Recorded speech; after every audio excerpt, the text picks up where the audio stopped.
اب دیکھیے جو علامات قیامت احادیث میں آئی ہیں وہ میں آج آپ کو سنا رہا ہوں.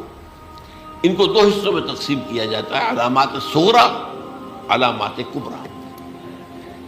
چھوٹی نشانیاں جو درجہ بدرجہ درجہ بدرجہ درجہ بدرجہ حاضر سامنے آئیں گے. ایک ہے بالکل قیامت سے متصل قبل بڑے جو خرق عادت واقعات ہوں گے وہ آئیں گے. اچھا، پہلی چیز کے سلسلے میں حضرت انس رضی اللہ تعالیٰ عنہ سے یہ مروی ہے اور یہ حدیث متفق علیہ ہے. پہلی علامت حضور نے بیان کی قیامت کی علامات میں سے. اب میں لفظ قیامت اسی معنی میں بول رہا ہوں جس میں کہ ہم عام طور پر بولتے ہیں. آپ نے فرمایا علم اٹھا لیا جائے گا، جہالت کا دور دورہ. اب یہ کون سا علم اٹھایا جائے گا؟ سائنس کا علم نہیں، دین کا علم. آج تو ساری قدر و قیمت جو ہے جس کے لیے دوڑتے ہیں لوگ لاکھوں روپے کی فیسیں دے کر، جو ایم بی اے ہو رہے ہیں، یہ جو ہے اکاؤنٹنسی کا پاس کر رہے ہیں، یہ سی اے کر لیا ہے، یہ کوئی اور جو ہے فزکس میں، کوئی کیمسٹری میں ڈاکٹریٹ کر لی ہے، ڈاکٹر بن گئے تو کیا ہی کہہ رہے ہیں. اس لیے کہ بڑی چیز جو پاکستان سے ایکسپورٹ ہوتی ہے وہ ڈاکٹر ہیں. جو اتنے بڑے پیمانے پر جو کالج کھلے ہوئے، 3 لاکھ روپے ایک سال کی فیس، 5 لاکھ روپے ایک سال کی فیس. یہ کیوں لیتے ہیں اور کیوں لوگ دیتے ہیں؟ کہ موقع مل جاتا ہے ایم بی بی ایس کر کے. امریکہ کے اندر بھی ڈیمانڈ ہے، ان کے ہاں ڈاکٹر جو ہیں جتنے ہونے چاہیے نہیں ہے، لہذا اور بھی بہت سی جگہوں پر ڈیمانڈ ہے. تو جس چیز کی مارکیٹ میں ڈیمانڈ ہے وہ علم ہے. آج علم کمپیوٹر کا علم ہے یہ. حالانکہ ان میں سے کسی کے اوپر لفظ علم کا اطلاق میرے نزدیک غلط ہے، جہالت ہے. علم وہ ہے جو ذہن کو جلا دے، جو سوچ کو جلا دے، روشنی پیدا کرے، دماغی روشنی، وسعت دے، انسان کے فکر کو وسعت دے، اس کے ذہنی جو ہے جو افق ہے اس کو وسیع کرے. علم تو وہ ہے جو حقیقت کے کیا علم بھی اس سے عطا فرمائے. قرآن ہے، حدیث ہے، باقی اور چیزیں جو اس سلسلے میں آ سکتی ہیں وہ ہے کہ جو قرآن اور حدیث کی سمجھنے میں ممد ہو اور زیادہ جو ہے اس کے فہم کو آسان کر. لیکن یہ کہ فرمایا علم اٹھا لیا جائے گا، جہالت کو فروغ ہوگا. ظاہر بات ہے ایک ہی بات ہوئی ہے. دوسرے نمبر پہ یہ کہ جہالت کو فروغ ہوگا. نمبر 3 زنا کثرت سے ہوگا. نمبر 4 شراب نوشی عام ہو جائے گی. نمبر 5 عورتوں کی تعداد بہت زیادہ ہو جائے گی، مردوں کی تعداد کم ہو جائے گی. یہاں تک کہ 50 عورتوں کا خیر خبر کرنے والا، کوئی نگرانی کرنے والا، وہ ایک مرد. اچھا، یہ تو ہے ایک حدیث جو میں نے آپ کو بیان کر دی، متفق علیہ. یہ بخاری اور مسلم دونوں میں ہے. دوسری حدیث بخاری کی ہے. اس کو حضرت ابو ہریرہ رضی اللہ تعالیٰ عنہ نے روایت فرمایا ہے. قیامت آئے گی جب امانت ضائع ہو جائے گی. آج ہمارے ہاں امانت کے ضائع ہونے کا جو نقشہ ہے شاید پوری دنیا میں کہیں اور نہیں. جس طرح کے غبن یہاں ہوتے ہیں، جس طرح کک بیکس جو ہے وہ لیے جاتے ہیں. اس غریب یعنی قوم غریب ہے لیکن یہاں وہ امیر بہت بڑے بڑے لوگ ہیں. وہ تو دنیا بھر کے ٹاپ کے امیروں کے اندر ان کا شمار ہو جائے گا. لیکن یہ کہ یہ سب امیر کیسے بنے؟ غبن بلین ڈالرز کا. اب تو اس سے کم کی تو بات ہی نہیں ہوتی. فلاں نے اتنے بلین جو ہے پیسے اپنا جو ہے قرضہ معاف کرا لیا. بھائی کس نے، کون کرتا ہے معاف؟ یہ کسی کے باپ کی جاگیر ہے. یہ پیسہ بینک کے اندر حکومت کا ہے کہ حکومت کو اختیار ہو گیا وہ رائٹ آف کر دے ان کے جو ہے ان کی جائیدادیں کرو ضبط. لیکن ہوتا کیا ہے، بینک آفیسر بے ایمان ہے.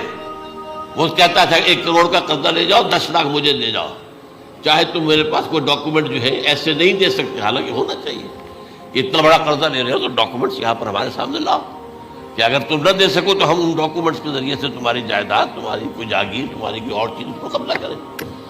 جب وہ وقت آتا دیکھتے تو یہ ڈاکومنٹس ہی فیک ہیں. اللہ اللہ خرچ کیا کرے گا کوئی؟ بینک کا باپ بھی واپس نہیں لے سکتا. اور یہ سب کس کی بے ایمانی ہے؟ وہ جو بیٹھا ہوا بینک مینیجر، سارا سودا اس کے ماں باپ ہوتا ہے کہ 1 کروڑ ہے نا، 10 لاکھ مجھے تو 90 تم لے جاؤ. باقی یہ کہ ٹھیک ہے میں تمہارے جو ڈاکومنٹس تم پیش کر رہے اس پر کوئی اعتراض نہیں کرتا، بس جاؤ. اور نمبر 2 حکومت نااہلوں کے سپرد ہو جائے گی. یہ ہے امام بخاری کی روایت کردہ روایت جو حضرت ابو ہریرہ سے. مسلم شریف میں ابو ہریرہ رضی اللہ تعالیٰ عنہ سے ایک اور روایت ہے، مال عام ہو جائے گا یہاں تک کہ زکوٰۃ قبول کرنے والا کوئی نہ ہوگا. یہ بات وہ ہے جو آج سعودی عرب اور یو اے ای کے اندر آپ کثرت سے دیکھ سکتے ہیں. دولت جو ہے وہ ریل پیل. ابھی تھوڑا سا آیا ہے معاملہ خاص طور پر دبئی میں، کیونکہ وہاں بہت زیادہ کنسٹرکشن ہو رہی تھی، تو پوری دنیا میں آپ کو معلوم ہے کہ جو ریئل اسٹیٹ کہلاتا ہے اس کا حال بہت پتلا ہے، لیکن وہاں کے دولت ریل پیل ہے ہر جگہ پر. آپ نے فرمایا کہ جب لونڈی اپنی مالکہ کو جنے گی اور تم دیکھو گے کہ ننگے بدن ننگے پیر بھوکے ننگے بھیڑوں اور بکریوں کو چلانے والے اونچی سے اونچی عمارتیں بنانے میں ایک دوسرے کا مقابلہ کریں. اذا تلد الامۃ ربتها، کیا بات ہے؟ یہ خاص الفاظ کیوں کہے گئے؟ اولاد والدین کے سامنے دب کر رہتی تھی، کبھی سینہ تان کر بات نہیں کرتے تھے. ٹھیک ہے، کوئی بات آپ مان نہیں سکتے، ابا جان یہ بات تو میں نہیں کر سکتا. یا فرض کیجئے کہ وہ آپ کو کسی نیکی سے روک رہے ہیں، کہ دینی کام سے روک رہے ہیں، ابا جان یہ تو میں نہیں کروں گا، یہ تو دین کا فرض ہے. یہ کہیں آپ اور ڈٹ کر کہیں اور جمیں اس پر، لیکن یہ کہ کوئی سرکشی کا انداز نہیں. ایسا نہ ہو کہ اپنے جناب سینے کو تان کر کے کھڑے ہو جائے، میں نہیں کروں گا یہ نہیں، یہ غلط ہو جائے. اچھا، اولاد میں بیٹی جو ہوتی تھی وہ زیادہ سبارڈینیٹ، سبمسیو، بات ماننے والی، کہیں بھی سر اونچا نہ کرنے والی. اور آخری دور میں کیا ہوگا؟ بیٹیوں سے مائیں ڈریں گی، انہیں ٹوک نہیں سکتی کسی بات پر، پتہ نہیں کیا بک دے گی، کیا بکواس کر دے گی. یہ تو ہمارے ہاں ہو گیا ہے. باہر کیا ہے تو آپ یہ بھی نہیں پوچھ سکتے. آپ کی 13 برس کی لڑکی آئی ہے رات کو 1 بجے، نہیں پوچھ سکتے کہاں رہی ہو، یہ رات کہاں گزاری، پوچھ ہی نہیں سکتے. یہ پوچھنا بھی جرم ہے. اپنے چھوٹے بچے کو آپ نے تھپڑ مار دیا، تہذیب ہے، سکھانا ہے، غلط کام کیا ہے، اس کی سرزنش ہو رہی ہے، فوراً وہ اگر ایک فون کر دے گا پولیس آئے گی، بچے کو لے جائے گی، اسے لا کر کہیں اور جو ہے ڈپازٹ کرے گی اور آپ پر مقدمہ چلے گا، آپ کو اس کی سزا بھگتنی ہے. ظاہر بات ہے کہ پھر وہاں سرکشی کا کیا عالم ہوگا. پھر اولاد کہاں سر جھکائے گی، کس درجے میں جھکائے گی؟ اس کی تربیت عثمانی میں ہوئی نہیں. تو ان تلد الامۃ ربتها، گویا کہ ماں بیٹی کے نزدیک ماں جو ہے وہ ایسی ہو جائے گی جیسے لونڈی. گویا کہ لونڈی نے ایک اپنی مالکہ کو جنم دیا ہے، بیٹی مالکہ بن جائے گی اور ماں جو ہے لونڈی بن جائے گی. اور دولت کی ریل پیل کا ابھرتا دکان، یہ جو بھوکے ننگے اور مفلس، کیا حال تھا 100 برس پہلے، انہیں کھانے کو کچھ نہیں ملتا تھا. یہ مشرقی ساحل پر تھے، یہ سوائے یہ کہ مچھلیاں پکڑ لی، اللہ خیر اللہ، وہ کھا لی یا کہیں ان کو بیچ دیا، کوئی بنڈی لگ گئی، بنڈی لگ جاتی تھی وہاں. اور کیا تھا؟ اور مغربی ساحل پہ کیا ہوتا تھا؟ ساری ان کی معیشت حج کے گرد گھومتی تھی. حاجی آئے ہیں، خریداریاں کر رہے ہیں، اور آپ کو معلوم ہے پوری دنیا سے مال پہلے بھی پہنچتا تھا وہاں. آپ کو جو ہے ہر ملک کے ہر کونے کا پھل وہاں مل جائے گا آج بھی. اور وہاں پر یہ ہے کہ سب سے بڑی بدوؤں کے لیے سب سے بڑی بات کیا تھی؟ قربانی کا گوشت. اسے وہ سکھاتے تھے، سخت چمڑے کر کے کھاتے تھے. یہ ان کا حال تھا. آج جا کر دیکھیے نئے شہر بن رہے ہیں، امریکنز کو کانٹریکٹ دیے جا رہے ہیں، بالکل ماڈرن شہر بنا دو. ایک ایبسلیوٹلی ماڈرن شہر جو ہے وہ جو مشرقی ساحل کے اوپر جو پہلے سے آرام کو سٹی ہے، امریکن سٹی ہو، اس کے اندر کوئی سعودی بھی داخل نہیں ہو سکتا سوائے جس کے پاس اس سٹی کی طرف سے لائسنس نہ ہو. اور اس کی 4 دیواری کے اندر، 4 دیواری کیا فصیل کے اندر کہی ہے، جو چاہو کرو، کوئی تم پر پابندی نہیں. ننگے نہاؤ، تالاب ہے نہا رہے، ننگی عورتیں ننگی مردیں نہا رہے، کوئی پوچھنے والا. اب اسی قسم کا ایک سٹی آباد ہونا جا رہا ہے مغربی ساحل پر، جدہ اور یمگو کے درمیان. اور اس میں اصل میں جتنی بھی دولت ہے جو پیٹرول کی ہے وہ وہیں پر رکھ لی جاتی ہے امریکہ کے اندر، تاکہ امریکہ جو ہے ایسے ایسے پروجیکٹ بنا کر جب تمہیں دے گا تو اس میں سے پیسے لے گا. وہ نہیں ملتی ان کو واپس. بہرحال یہ تو میں نے ایک جگہ آپ سے ذکر بھی کیا تھا، دی کنفیشنز آف این اکنامک ہٹ مین. وہ کنفیشنز کی بات جو ہے اگر آپ میں سے کسی کو دلچسپی ہو تو اسے پڑھیں کہ کس طریقے سے 1973 کے آئل امبارگو کے بعد جو شاہ فیصل شہید کے زمانے میں ہوا تھا، پھر جس طریقے سے امریکہ نے ان تمام ممالک کو جکڑ لیا ہے، اس کا پورا جو پروسیس کیا تھا وہ سامنے آتا ہے. بہرحال اس کے بعد آتا ہے علامات کبریٰ کا ذکر، بڑی علامتیں جو کہ بالکل خرق عادت کے انداز میں ہوگی، ان کا معاملہ جو ہے وہ آپ کے ناپ تول میں نہیں آ سکتا، آپ کی کیمسٹری فزکس ان کا جو ہے وہ نہیں کر سکتی، ادراک ہوگا یہ قیامت کی. ان میں نمبر 1 کیا ہے؟ ایک بہت بڑا دھواں آئے گا، پوری دنیا کو لپیٹے گا. نمبر 2 دجال کا ظہور ہوگا، جو اپنی خدائی کا دعویٰ لے کر آئے گا اور بنوائے گا. اس کے ہاتھ میں ہو جائیں گے، قبضے میں ہو جائیں گے سارے ذرائع پیداوار کے. اس کی طرف پہلا قدم اٹھ چکا ہو، ٹرپس کے نام سے معاہدہ ہو چکا ہے. کوئی ملک اپنا بیج پیدا نہیں کر سکتا ہو. یہ بیج ہم نے ڈیولپ کیے ہیں. ان کے ڈیولپمنٹ سے پہلے تم ایک ایکڑ سے کتنی گندم لیتے تھے، آج کتنی لے رہے ہو؟ کس بنا پر؟ جینیٹکس کا جو کام ہم نے کیا ہے اس کی بنا پر ہو رہا. تو ہمارا حق ہے، اس کی رائلٹی ہمارے پاس آنی چاہیے. لہذا صرف ان اداروں سے، ملٹی نیشنل سے خریدا جائے گا بیج، اور بیج بھی وہ دیں گے وہ کہ جس سے جو فصل اگے گی وہ بیج نہیں لا سکتے، وہ بیج کا کام نہیں کر سکتے. جیسے آپ کو معلوم ہے کہ آپ کے ہاں جو گوشت کھایا جاتا ہے مرغے کا، تو مرغا وہ جو ہے اس میں مرغا ہو یا مرغی ہو، اس کے اندر کوئی وہ کیفیت ہی نہیں ہے. ان کے انڈے جو ہے ان سے آپ بچے حاصل نہیں کر سکتے. ہے تو انڈا، دیکھنے کو تو انڈا ہے، لیکن وہ بنڈا جو ہے اس سے بچہ تو نہیں حاصل کر سکتے. ایسے ہی وہ گندم کا بیج لیں گے، نظر آئے گی گندم، لیکن اس کے اندر وہ صلاحیت نہیں ہے کہ اس سے جو فصل اگے گی اس کا نتیجہ جو ہے وہ بھی آپ لے سکیں. یہ ہونا ہے، اللہ جانے قدم اٹھ رہے ہیں ادھر. پھر یہ ہے کہ دابۃ الارض، زمین سے ایک حیوان نمودار ہوگا، زمین شق ہوگی. ابھی میں کہہ رہا ہوں خرق عادت ہے، یہ چیزیں وہ نہیں ہیں جو ہماری کسی حساب کتاب میں جو باتیں پہلے آئی ہیں وہ تو حساب کتاب میں آ رہی ہیں، ساری سمجھ میں آ رہی ہیں، ساری چیزیں مشاہدہ ان کا ہو رہا ہے. لیکن یہ ہے کہ دابۃ الارض، یہ کہتے ہیں کہ کوہ صفا، اس میں تو نہیں ہے حدیث میں، کوہ صفا پھٹے گا اور اس میں سے ایک حیوان دابہ وہ ظاہر ہوگا. تو اسی لیے فرمایا ہے وَإِذَا وَقَعَ الْقَوْلُ عَلَيْهِمْ أَخْرَجْنَا لَهُمْ دَابَّةً مِّنَ الْأَرْضِ تُكَلِّمُهُمْ. تو ہم اندر سے پیٹ کے چیر کر زمین کے پیٹ کو ایک حیوان کو برآمد کریں گے جو انسانوں سے بات کرے گا، گفتگو کرے گا. نمبر 4 طلوع الشمس من المغرب، یہ بھی خرق عادت. سورج تو طلوع ہوتا ہے مشرق سے، غروب ہوتا ہے مغرب میں، لیکن اس وقت معاملہ الٹا ہو جائے گا.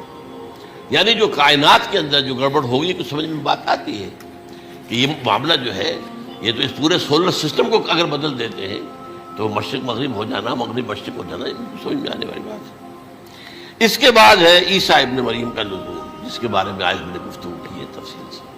یہ نزول ہونا ہے، یہ علامات قیامت میں سے حضور نے بیان فرمایا ہے، اور قرآن مجید کی جو اصطلاحات ہیں اس کے حوالے سے میں نص قطعی جو ہے وہ میں آپ کے سامنے رکھ چکا ہوں. پھر یاجوج ماجوج کا ایک معاملہ ہے، یہ میں ابھی اس وقت زیادہ اس پر بات نہیں کر سکتا. حضرت عیسیٰ علیہ السلام کے نزول کے بعد 2 کام ہو گئے. یہودیوں کا قلع قمع ختم، تمام یہود، ایک کام تو یہ ہونا ہے. اور نمبر 2 عیسائیت کا ختم ہو جانا. عیسائیت کی نفی کر دیں گے، بھائی تم مجھے خدا کا بیٹا بنائے بیٹھے ہو، میں تم خدا کا بیٹا نہیں ہوں، میں تو اس کا بندہ ہوں، رسول ہوں. میں نے تم سے کب کہا تھا کہ مجھے خدا کا بیٹا بناؤ. نمبر 2 یہ کہ وہ خنزیر کو قتل کر دیں گے. یعنی یہ تم نے خنزیر کب سے کھانا شروع کر دیا؟ میں تو تم کو نکاح اجازت دے کر گیا تھا، یہ تو شریعت موسوی میں حرام تھا، اور میں کہہ کر گیا تھا کہ یہی شریعت تم پر لاگو رہے گی. ہاؤ کم تم نے کیسے یہ؟ آج بھی بہت سے رومن کیتھولکس جو ہے وہ سور نہیں کھاتے، وہ اس میں ہے ان کے اندر کچھ نہ کچھ بات جو ہے جو حضرت عیسیٰ کی تعلیمات کا کچھ اثر ان کے ہاں ہے. اس کے بعد یہ ہے کہ یاجوج ماجوج، اصل میں بتا رہا تھا آپ کو کہ جب عیسائیت بھی ختم ہو گئی، یہود ویسے ختم ہو گئے، استیصال ہو گیا، جڑ کٹ گئی، اب عیسائیت گویا کہ اسلام میں ضم ہو گئی، عیسائیت مذہب ختم، یہودی خود ختم. اب یہ طاقت کتنی ہو جائے گی؟ تقریباً 2/3 دنیا آ گئی. تمام اب عیسائی 2 ارب کے قریب ہیں، 1 ارب 90 کروڑ ہوں گے، یا مسلمان بھی 1 کروڑ 50-60 لاکھ ہیں. دونوں کو جوڑ لیجیے کتنے ہو گئے؟ 6 ارب کل آبادی ہے. لیکن اس کے بعد آتا ہے یاجوج ماجوج کا خروج. یہ یاجوج ماجوج میرے نزدیک چائنا اور رشیا ہے. ان کی مجموعی طاقت اتنی ہوگی، اور یہ اس طرح آئیں گے ہر اونچائی پر سے اترتے ہوئے، پھسلتے ہوئے. جیسے 1962 میں جب وار ہوئی تھی بٹوین چائنا اینڈ انڈیا 1962 میں، تو وہ اس وقت کا نقشہ جو آج بھی اخبارات میں پڑھتا تھا تو یاد، waves after waves of Chinese soldiers were coming down the slopes of Himalayas.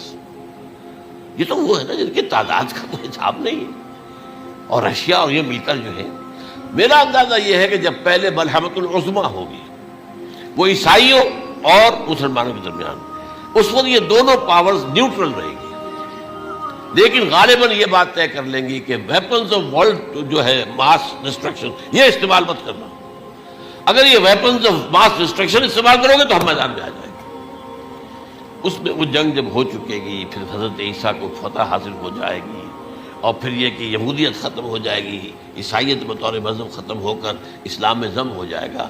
پھر وہ 40 برس کا عہد حکومت ہے حضرت عیسیٰ علیہ السلام. لیکن جب یہ فتح ہو جائے گی ان پر، اب یاجوج ماجوج آئیں گے، اور اتنی تعداد میں آئیں گے کہ بحیرہ طبریہ جو ہے اس کا سارا پانی پی جائیں گے.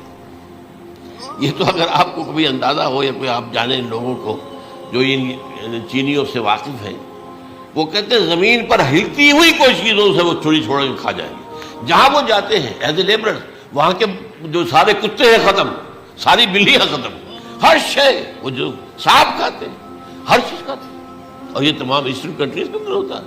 بڑی ڈیلیشس ڈشز ہیں یہ سانپ وغیرہ وغیرہ. اور یہ جس طرح کھا جائے، پانی پی، ایک قطرہ نہیں رہے گا اس پر. تو پھر جو ہے اللہ تعالیٰ اس وقت جو ہے اس میں ایک ایسی بیماری پیدا کرے گا کہ یہ سب مر جائے گا. یہ معجزے سے ہوگا. یعنی ان کے اوپر فتح جو ہے وہ عام لڑائی کے ذریعے سے نہیں ہوگی، بلکہ اس کے اوپر فتح جو ہوگی وہ اللہ تعالیٰ سے بوجھ، ایک بیماری پیدا ہوگی، سب مر جائے گا. اور اس کے بعد اللہ تعالیٰ ایسے پرندے بھیجے گا بڑی لمبی لمبی گردنوں والے، وہ ان سب کو کھا جائیں گے. جیسے ہمارے ہاں گدھ ہوتے ہیں، وہ ان کو صاف کر دیں گے. ورنہ تو یہ ہے کہ پوری دنیا کے اندر جو بدبو اور جو پیدا ہوتا معاملہ اس سے، تو اس نوع انسانی کی بقا ممکن نہیں تھی. ان کے خاتمے کے بعد پھر یہ ہوگا کہ حکومت اسلامی جو ہے پوری دنیا میں حضرت مسیح علیہ السلام کی ہوگی. 45 برس وہ رہیں گے، اسی میں وہ کہلن بھی آ جائے گا.